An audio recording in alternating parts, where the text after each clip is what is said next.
Hello students, कैसे हैं आप सभी बच्चों का maths with Suvin sir YouTube class के अंदर वेलकम करता हूं। बच्चों, हम स्टडी करेंगे क्लास 10+2 मैथमेटिक्स एक्सरसाइज 12.1। 12वां चैप्टर बच्चों हमने शुरू कर रखा था। तो 12th चैप्टर के अंदर 12.1 जो एक्सरसाइज है उसकी प्रॉब्लम नंबर 6 तक हम सोल्व कर चुके थे।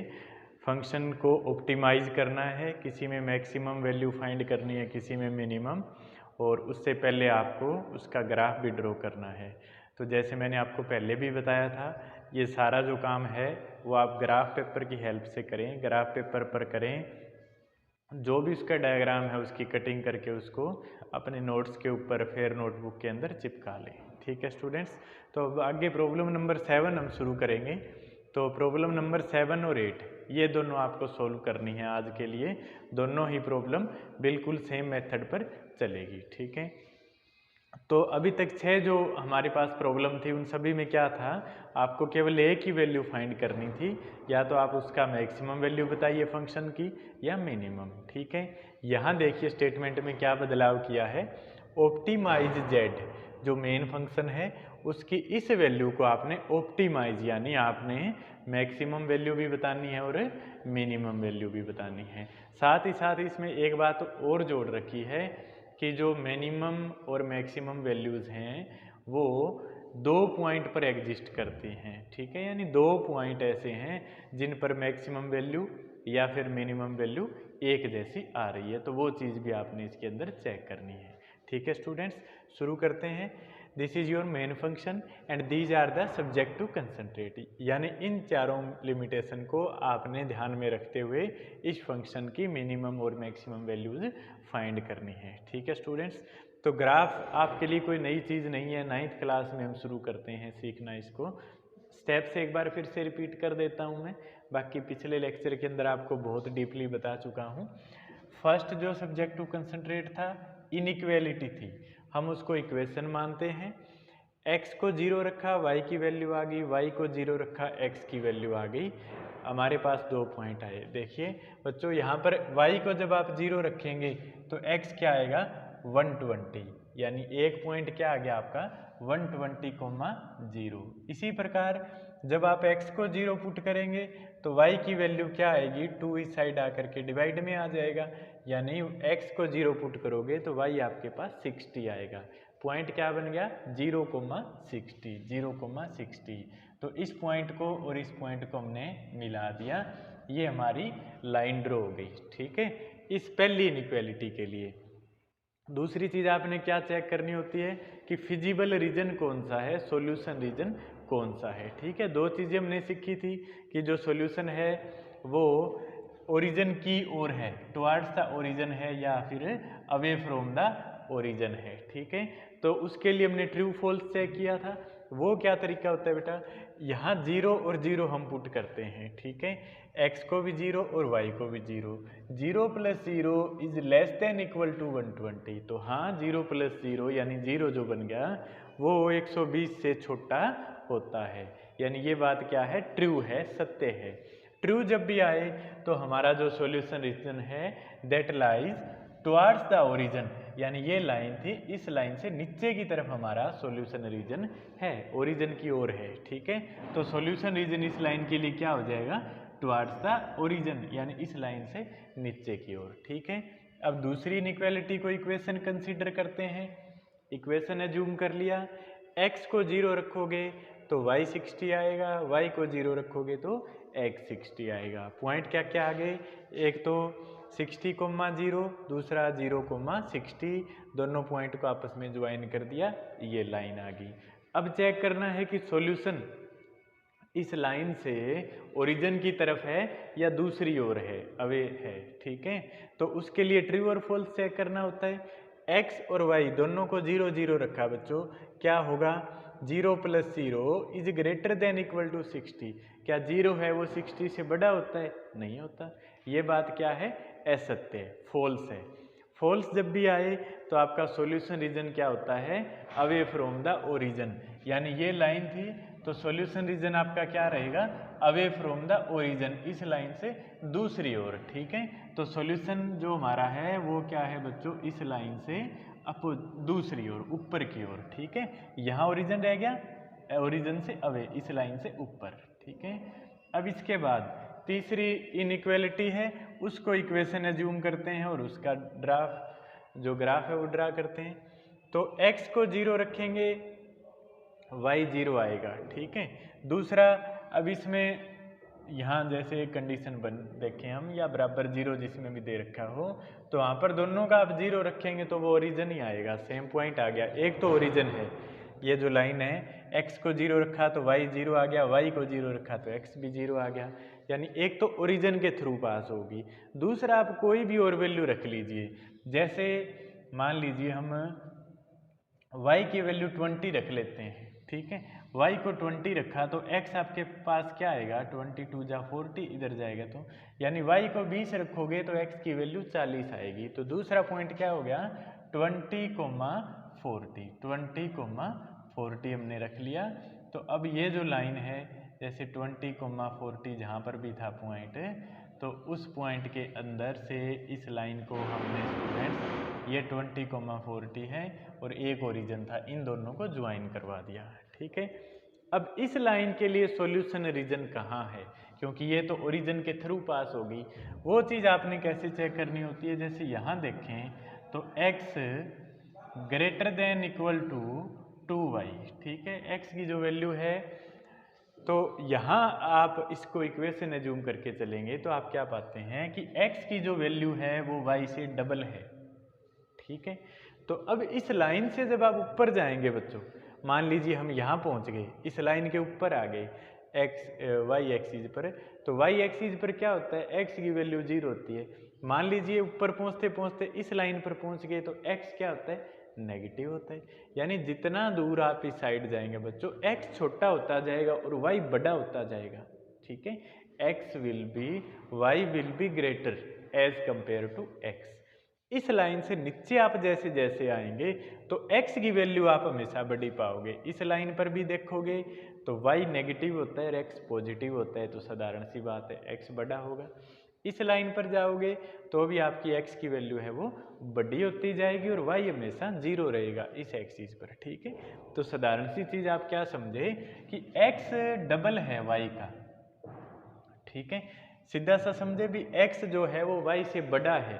कौन से हिस्सों में है, इस लाइन के नीचे वाले हिस्सों में। ऊपर वाले हिस्सों में क्या है, y बड़ा है x से। ठीक है, तो सॉल्यूशन रीजन इस लाइन के अकॉर्डिंगली क्या हो जाएगा, इस लाइन से नीचे की तरफ। ठीक है, तो कौन सा हिस्सा हो जाएगा, इस लाइन से नीचे वाला, यानी इधर वाला। ठीक है, उसके बाद चौथी कंडीशन थी x और y दोनों 0 से कम नहीं है। ठीक है, तो वो क्या हो जाएगा कि इस एक्सिस से ऊपर है और y एक्सिस से भी इधर है। ठीक है, तो ये हमारा फिजिबल रीजन हमें फाइंड आउट हो गया। ठीक है, एक क्वाड्रिलेटरल की फॉर्म आ गई। अब हमें क्या करना होता है, इसके कॉर्नर पॉइंट पिक करने होते हैं स्टूडेंट्स। एक ये हो गया, एक ये हो गया, दो तो कॉर्नर पॉइंट डायरेक्टली हमारे पास आएंगे, 60,0 और 120,0। अब बात रहेगी इन दो कॉर्नर पॉइंट की। अगर आपने ग्राफ के अंदर इसको तैयार किया है तो ग्राफ के अंदर आपको दिखाई दे जाएगा भाई ये जो लाइन है वो इन दोनों लाइंस को किस पॉइंट पर इंटरसेक्ट की है। ठीक है, तो कॉर्नर पॉइंट आ जाएंगे। दूसरा तरीका क्या रहेगा, जैसे मैंने यहाँ बिना ग्राफ के इसको सोल्व कर रखा है, तो क्या करेंगे, इस लाइन का पॉइंट ऑफ इंटरसेक्शन निकाल लेंगे। ठीक है, एलिमिनेशन मेथड लगा लेंगे। देखिए, जैसे ये पॉइंट हमें फाइंड करना है, तो ये जो पॉइंट है वो कौन कौन सी लाइन को इंटरसेक्ट करने से आया है, इस लाइन को और इस लाइन को। ठीक है स्टूडेंट्स, तो इस लाइन की इक्वेशन क्या थी, ये वाली, x + y = 60। ठीक है, और ये जो लाइन है जो इसको इंटरसेक्ट कर रही है उसकी इक्वेशन क्या थी, x = 2y। ठीक है, 2y को इधर ले गए, x = 2y। तो एलिमिनेशन मेथड यहाँ पर लगा देते हैं। ठीक है, लगाइए एलिमिनेशन मेथड। क्या होगा, x इक्वल टू, या सब्सटीट्यूशन लगा दीजिए, x इक्वल टू 2y है, यहाँ पर पुट करेंगे तो क्या हो जाएगा 2y plus Y equal to 60।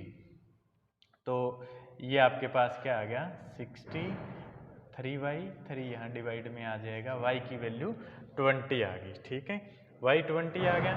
और y की वैल्यू जब आप पुट करेंगे तो x क्या आ जाएगा 40। यानी एक तो पॉइंट ऑफ इंटरसेक्शन जो है बच्चों इनका वो क्या आ गया 40,20। ठीक है, x यहाँ देखिए 2 इंटू वाई की वैल्यू पुट करेंगे तो x 40 आ गया।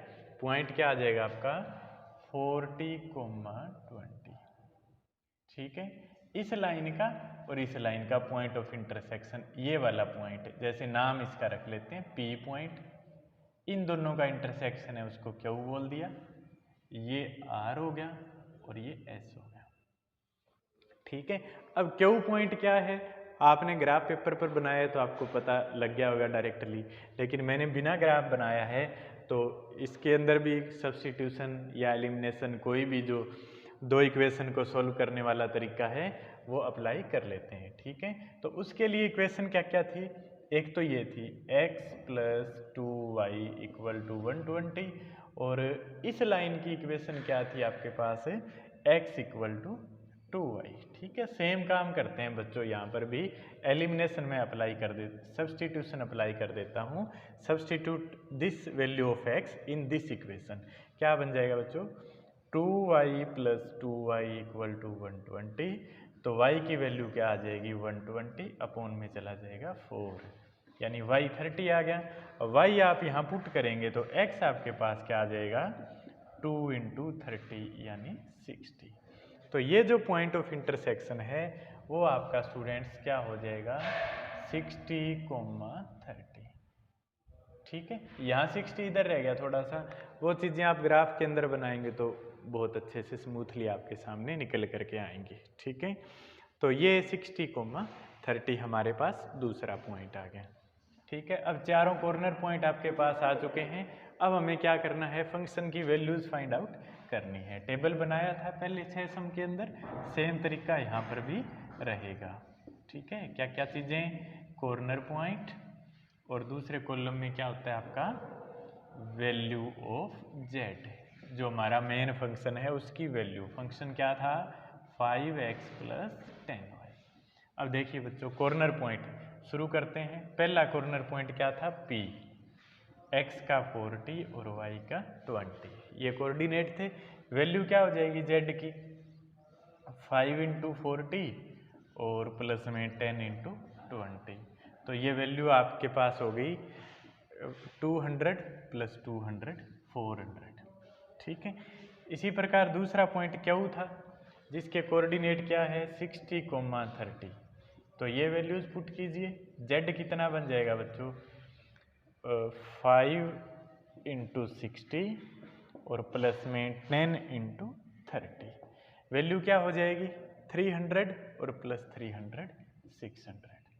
तीसरा पॉइंट है आपके पास R, हुज कोऑर्डिनेट्स आर 120,0, ये वैल्यू पुट कर दीजिए।